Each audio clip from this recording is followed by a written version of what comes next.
এটা একটু বলেন, কারণ আমরা অ্যাকচুয়ালি একদম বেশি ইয়ে হয় তো। আমরা দূরত্ব বজায় রেখে ওনার সঙ্গে কথা বলার চেষ্টা করেছি, কিন্তু উনি বোধহয় সিরিয়াসিন অথবা অন্য কোনো অবস্থা আছেন। তো উনি আমাদেরকে চিনতে পেরেছেন এবং আমরা সালাম দিয়েছি, তার রিপ্লাইও দিয়েছেন। তাহলে বলতে পারি যে ম্যাডাম সেন্স আছে। তো যখন আমরা আসি এখানে স্বাভাবিক অবস্থাতে আসি নাই, একটা একটা পরিস্থিতির সময় খবর পেলাম আমরা, খবর পাওয়ার পরেই আমি এখানে আসছি।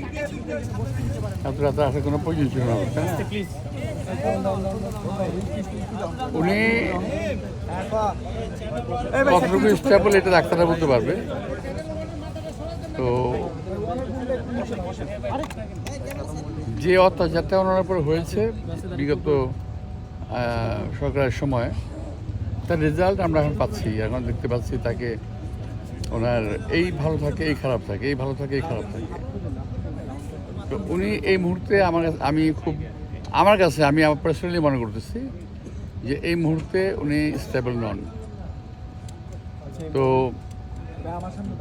আরও একটু ইমপ্রুভ চিকিৎসা পেলে হয়তো ভালো হবেন, ভালো থাকতে পারেন।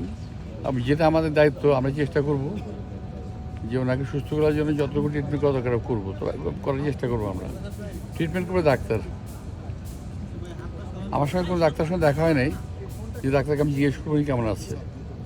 তো আমি যতটুকু দেখছি, আমি যতটুকু বুঝি, আশেপাশে সবার সঙ্গে কথা বলে, যে she is not perfectly alright,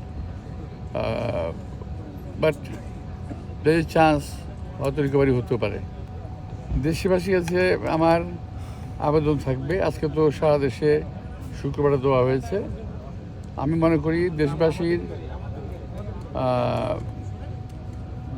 আমাদের ম্যাডামকে খুব ভালোবাসে, এবং সেই ক্ষেত্রে শুধু মসজিদ মাদ্রাসায় নয়, ব্যক্তিগতভাবেও আমি আমার দেশের মা বোন ভাই মুরব্বী যারা আছেন, তারা যেন ব্যক্তিগতভাবে একটু দোয়া করানোর জন্য, কারণ দোয়ার উপরে মুসলমানদের কোনো জিনিস নাই। তো ওনারা দোয়া করলে হয়তো উনি রিকভারি করে যাবেন। এমন একটা খারাপ সময় ম্যাডাম আসছিল, খুব খারাপ সময় ছিল, বাট উনি রিকভারি করছেন। এরপরে আমরা আশা করি রিকভারি করবেন।